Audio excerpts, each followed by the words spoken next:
오늘 우리에게 주신 하나님의 말씀 민수기 20장입니다.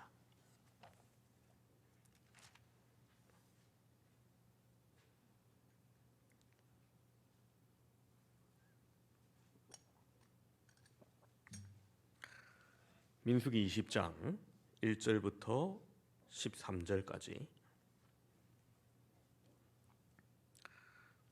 제가 봉독하도록 하겠습니다. 첫째 달에 이스라엘 자손 곧 온 회중이 신 광야에 이르러 백성이 가데스에 머물더니 미리암이 거기서 죽음에 거기에 장사되니라. 회중이 물이 없으므로 모세와 아론에게 모여드니라. 백성이 모세와 다투어 말하여 이르되 우리 형제들이 여호와 앞에서 죽을 때 우리도 죽었더라면 좋을 뻔하였도다. 너희가 어찌하여 여호와의 회중을 이 광야로 인도하여 우리와 우리 짐승이 다 여기서 죽게 하느냐? 너희가 어찌하여 우리를 애굽에서 나오게 하여 이 나쁜 곳으로 인도하였느냐? 이곳에는 파종할 곳이 없고 무화과도 없고 포도도 없고 석류도 없고 마실 물도 없도다. 모세와 아론이 회중 앞을 떠나 회막문에 이르러 엎드리매 여호와의 영광이 그들에게 나타나며 여호와께서 모세에게 말씀하여 이르시되 지팡이를 가지고 내 형 아론과 함께 회중을 모으고 그들의 목전에서 너희는 반석에게 명령하여 물을 내라 하라. 내가 그 반석이 물을 내게 하여 회중과 그들의 짐승에게 마시게 할지니라.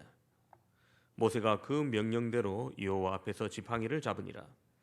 모세와 아론이 회중을 그 반석 앞에 모으고 모세가 그들에게 이르되 반역한 너희여 들으라. 우리가 너희를 위하여 이 반석에서 물을 내랴 하고 모세가 그의 손을 들어 그의 지팡이로 반석을 2번 치니 물이 많이 솟아나오므로 회중과 그들의 짐승이 마시니라.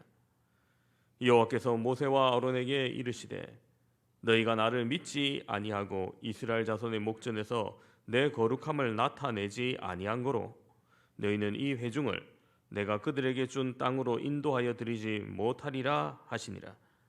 이스라엘 자손이 여호와와 다투었으므로 이를 무리바 무리라 하니라. 여호와께서 그들 중에서 그 거룩함을 나타내셨더라. 아멘. 지난 성지순례 때 갈릴리 지역을 여행하다가 갑자기 버스가 도로가에 섰습니다. 가이드와 기사가 버스에서 내려서 한참 살피며 이야기를 하고 있더라고요. 처음에는 잠깐 서 있겠지 했는데 시간이 점점 지나면서 궁금해지기 시작합니다. 왜 여기 서 있지? 올라와서 이유라도 설명해야 되지 않냐고. 사람들이 점점 웅성거리기 시작합니다. 느긋하게 무슨 이유가 있겠지 생각하시는 분도 있고, 이거 특별한 이벤트가 있다 이렇게 생각하시는 분도 있고, 한참 지난 후에 올라와서 하는 말이 버스가 고장 났다는 거예요. 그날 바쁜 일정 중에서 급하게 서두른다고 이제 그 유적지에 걸어갈 때도 빠른 걸음으로 걸어가고 그렇게 시간을 맞추었었는데 갑자기 외국에서 도심도 아니고 외딴 곳에 버스가 고장 났으니 이거 어떡하나 좀 난감하더라고요. 오늘 하루 일정이 취소되면 어떡하나 그런 생각이 들 때 마침 같은 여행사에 다른 버스가 그 근처를 지나고 있어서 임시로 그 버스에 타서 다른 팀이랑 동행을 해야 했습니다.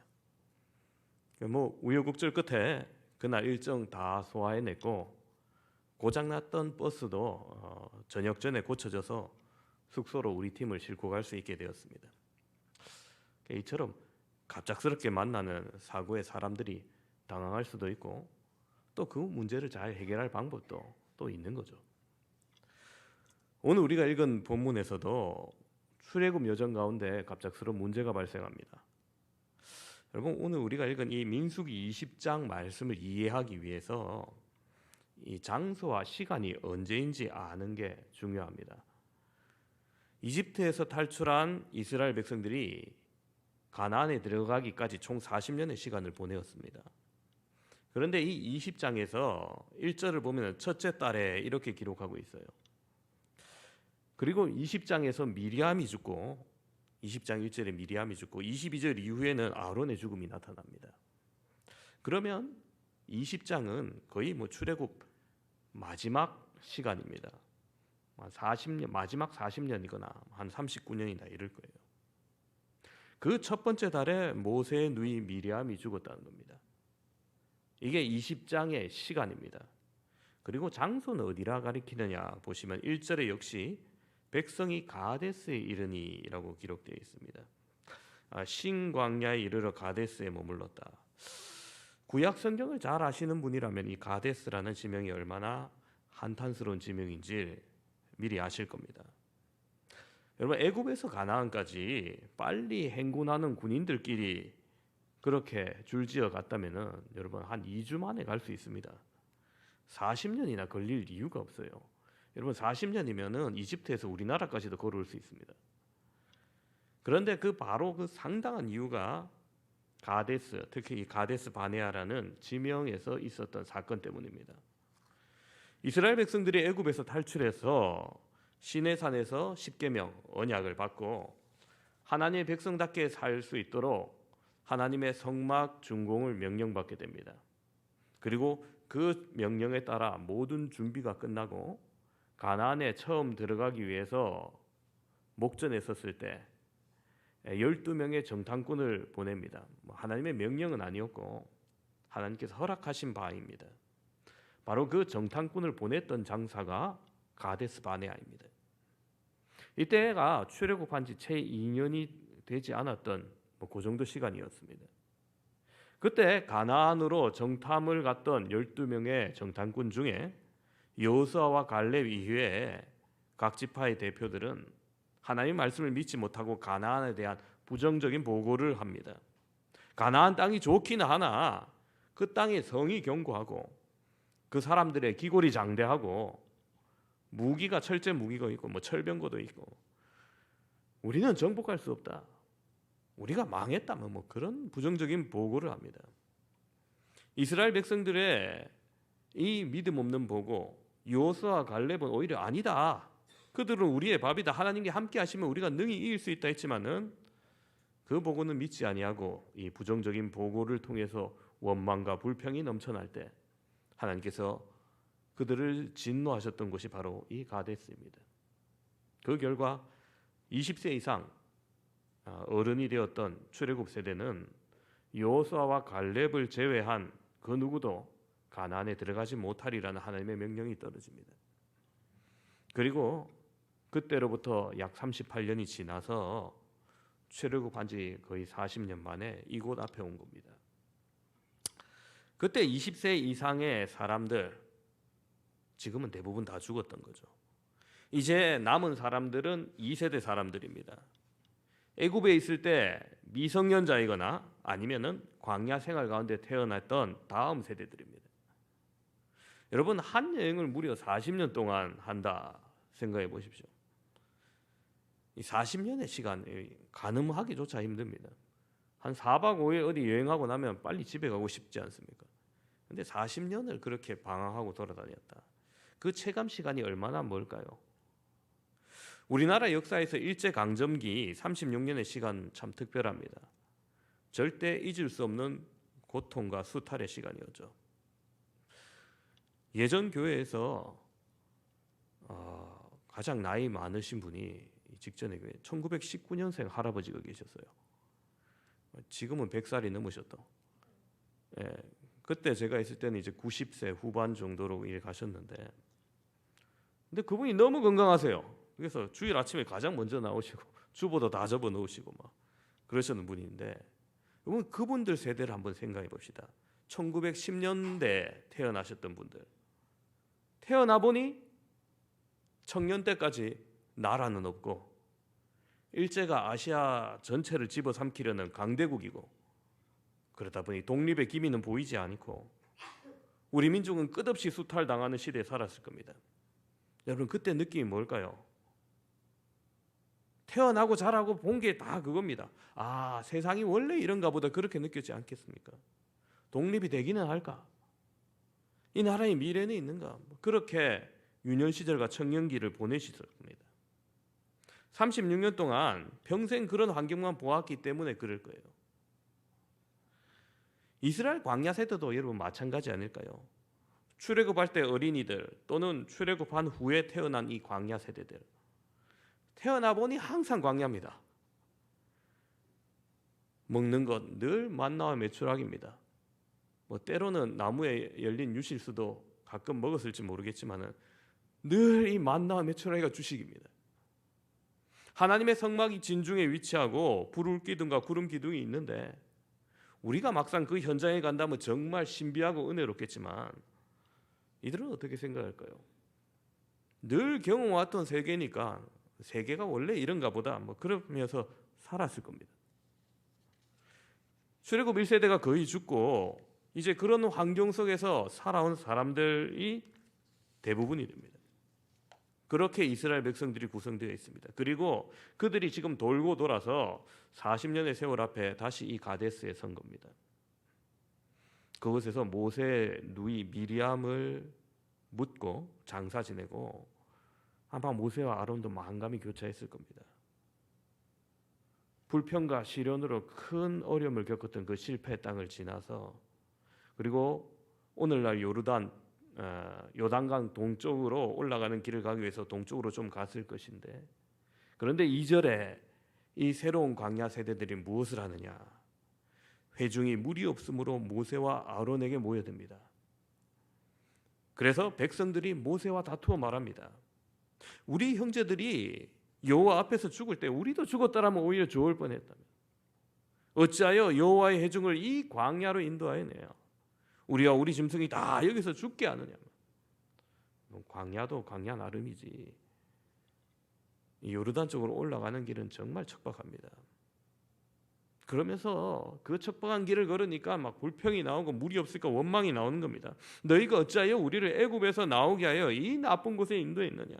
이곳에는 파종할 곳도 없고 무화과도 없고 포도도 없고 석류도 없고 마실 물도 없다. 다 없다는 거예요. 자기들이 경험하였던 무화과, 포도, 석류 다 없다는 겁니다. 여러분 우리나라 석류는 한 주먹만 하지만 이스라엘에 가서 이번에도 석류 주스 보는데 즙 짜는데 석류를 보니까 무슨 한 메론만 해요. 석류가 정말 맛있습니다. 기회가 되면 한번 드셔보시기 바랍니다. 그런데 그들이 본 이 모든 것들이 없다는 거예요. 한마디로 원망과 불평을 합니다. 너희들이 인도해낸 땅, 이 척방 땅에서 사람이 살 수 있느냐?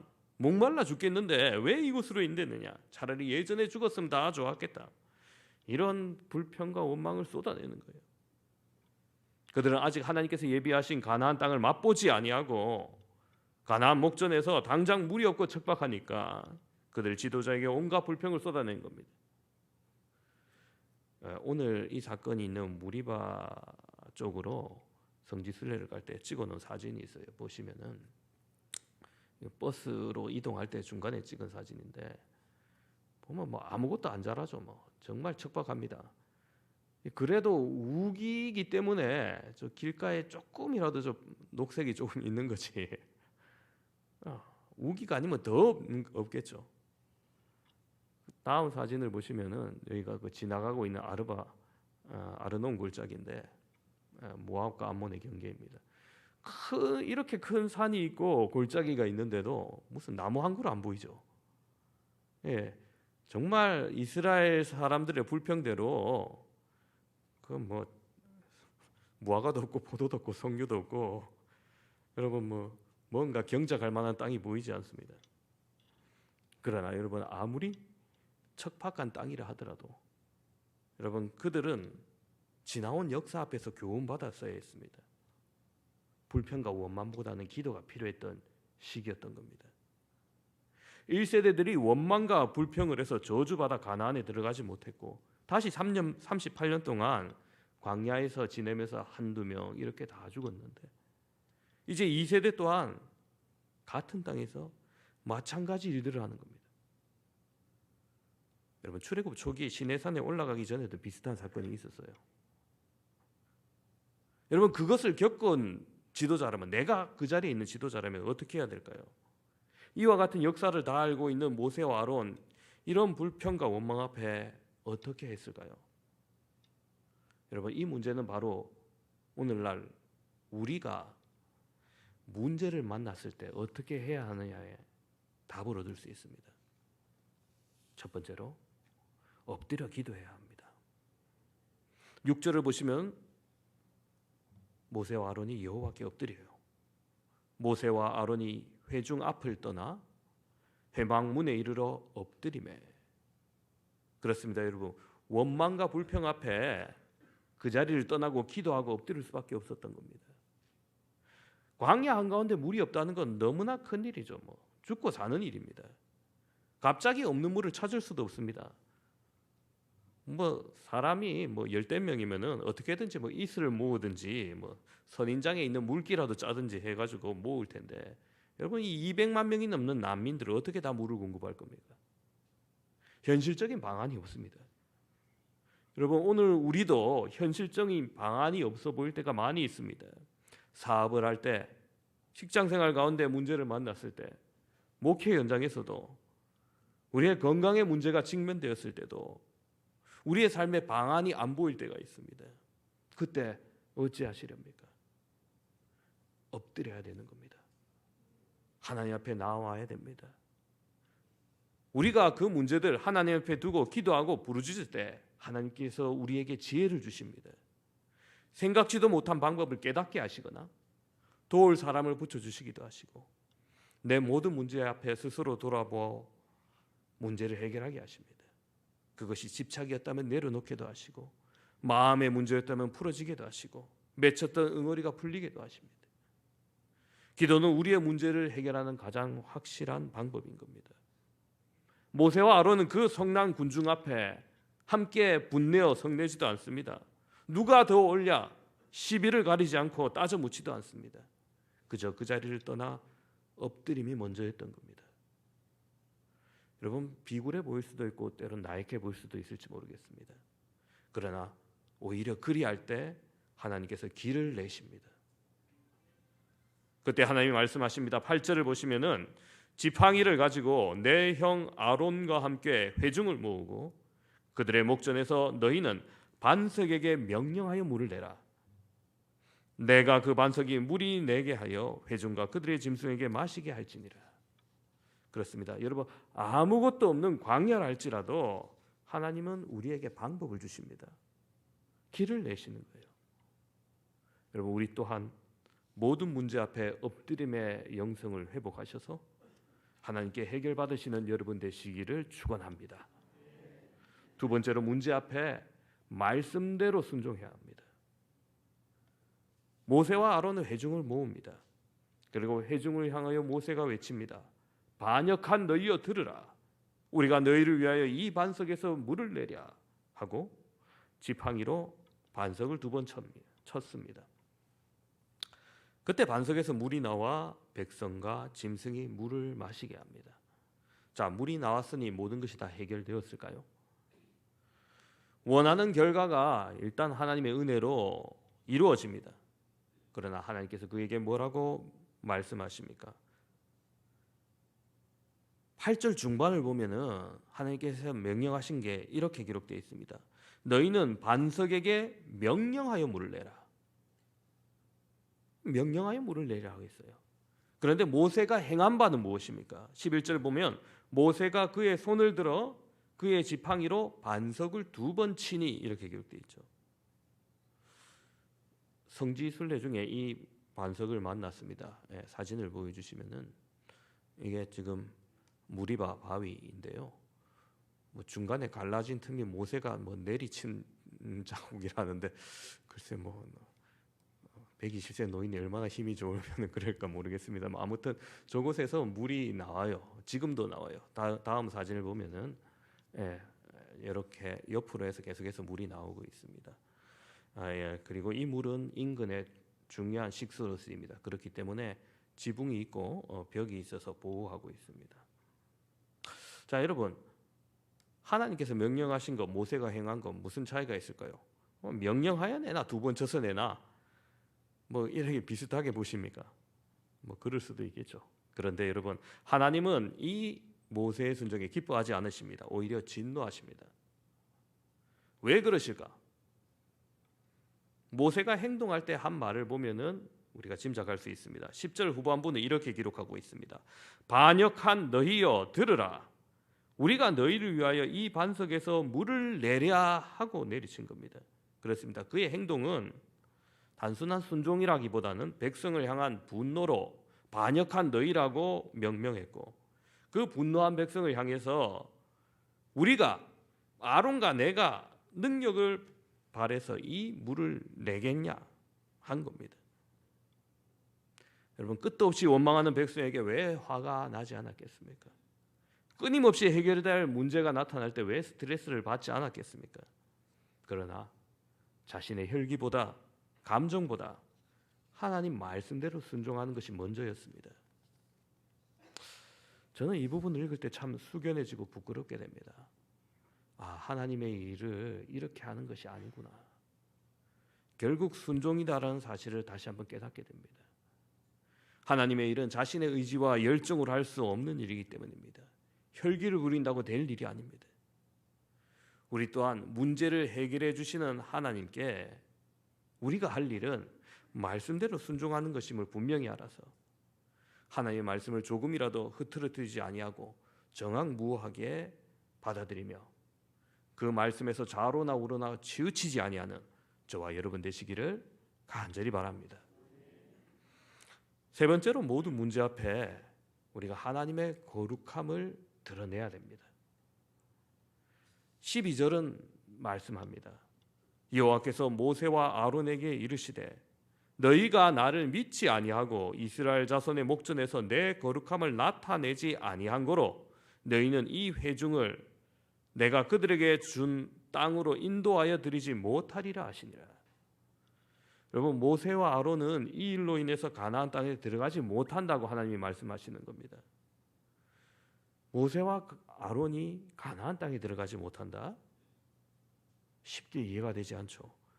아니, 어떻게 지금까지 그들이 인도해냈는데 어쩌면 마치 모세는 출애굽을 위한 이스라엘 구원을 위해서 이 땅에 태어난 사람 같아 보이는데 그의 생애 전부가 훈련이요, 하나님의 역사의 과정이었다고 볼 수 있죠. 어찌 생각하면 다른 사람은 다 못 들어와도 모세만큼은 들어가야 되지 않습니까? 이렇게 생각할 수도 있습니다. 모세가 이스라엘을 인도하기 위해서 얼마나 많은 수고를 했고 얼마나 많은 고생을 했습니까? 얼마나 많은 핍박도 받았습니까? 그 모세가 가나안 땅에 들어가지 못한다. 나중에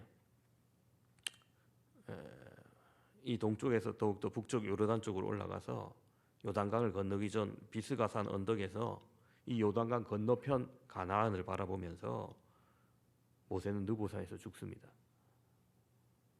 이야, 어떻게 이런 일이 있냐? 아니, 그가 나이가 많아가지고 120세 됐으니까 그가 나이가 많아 기진하여 기력이 회복하지 못하고 조상에게 돌아갔더라 이렇게 기록되어 있으면 오히려 나이가 많아 죽었나 보다 하면서 좀 은혜로울 수 있을 건데, 아니에요. 모세가 죽을 때 기록을 보면 오히려 건강했습니다. 그의 눈이 흐리지 아니하였고 기력이 쇠하지 아니하였더라 이렇게 기록되어 있어요. 요즘 제가 노안이 와가지고 눈이 좀 흐려지는데 120세가 되면 눈이 안 흐려지니까 정말 부럽습니다.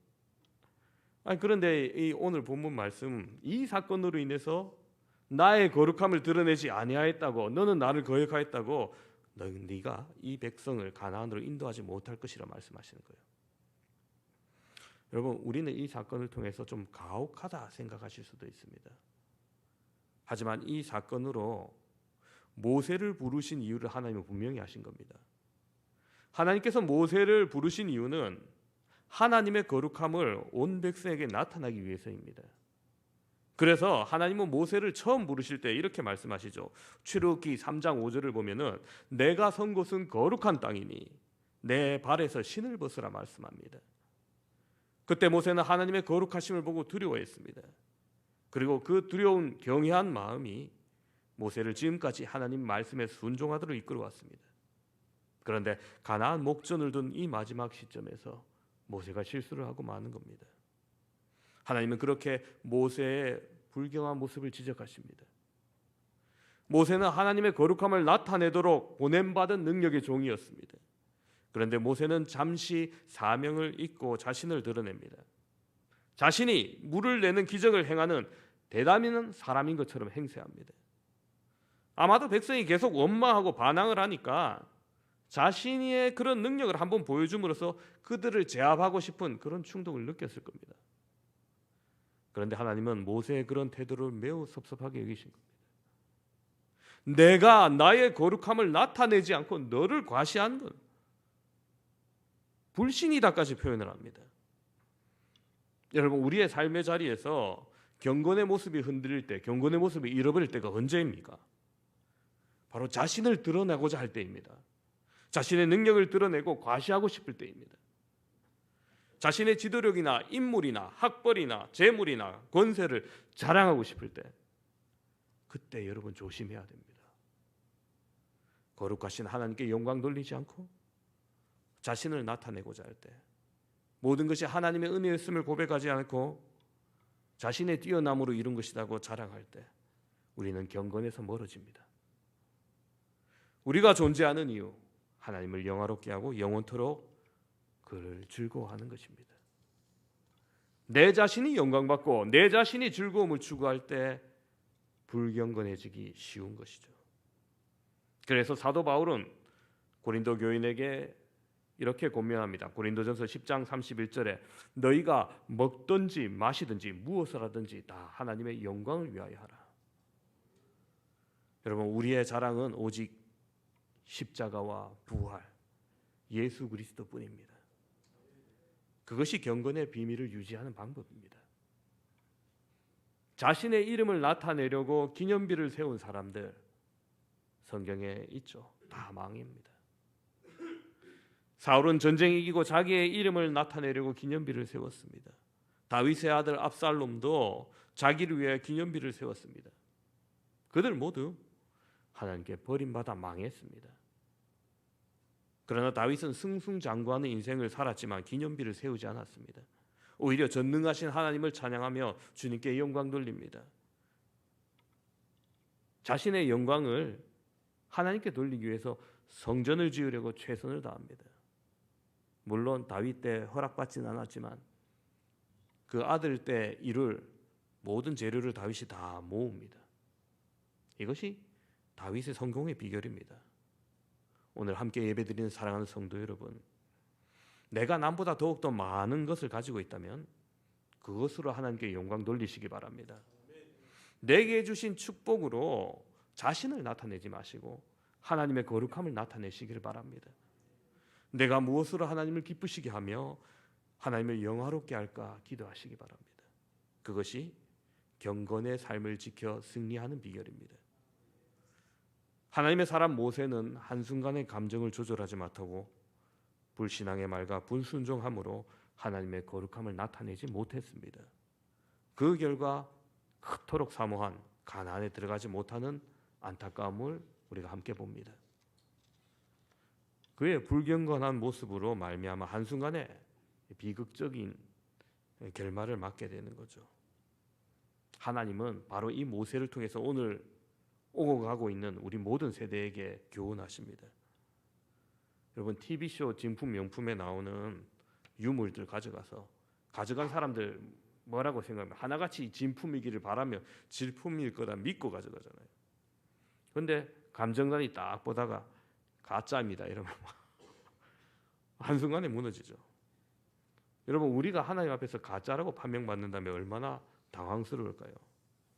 그렇다고 모세가 가짜라는 얘기는 아닌 거예요. 모세는 지금까지 진품의 인생을 살아오다가 마지막 순간에 결정적인 잘못을 범하고 말았습니다. 물론 그때까지 걸어왔던 모세의 공로 하나님이 잊지 않으실 것이고, 육신은 가나안 땅에 들어가지 못하지만 가나안이 가리키는 진정한 하나님 나라 천국에는 모세가 있을 겁니다. 그것이 모세가 받은 진정한 상급일 거예요. 그리고 오늘 사건을 기록한 마지막 13절에 이렇게 결론을 냅니다. 13절에 이스라엘 자손이 여호와와 다투었으므로 이를 무리바 무리라 하니라. 여호와께서 그들 중에 그 거룩함을 나타내셨더라. 그렇습니다. 여러분, 물이 없어 백성과 모세가 다툰 것을 하나님은 이스라엘과 여호와와 다투었다 결론을 짓습니다. 그렇게 원망과 불평은 곧 하나님께 한 것이라고 결론을 짓습니다. 여러분, 우리가 인생에서 문제를 만났을 때 여러분, 문제 없는 인생은 없습니다. 그러나 그 문제를 만났을 때 우리 그리스도인이라면 어떻게 해야 되는지 오늘 말씀을 통해서 하나님은 교훈해 주시는 겁니다. 문제를 만났을 때 불평과 원망은 결국 다툼뿐입니다. 그러나 오늘 말씀을 기억하심으로 우리가 먼저 엎드림의 영성을 회복하시고 해결자 되시는 하나님의 말씀에 온전히 순종하시며 오직 모든 일을 통해서 하나님의 거룩함을 드러내는 우리 모두가 다 되시기를 주님의 이름으로 축원합니다.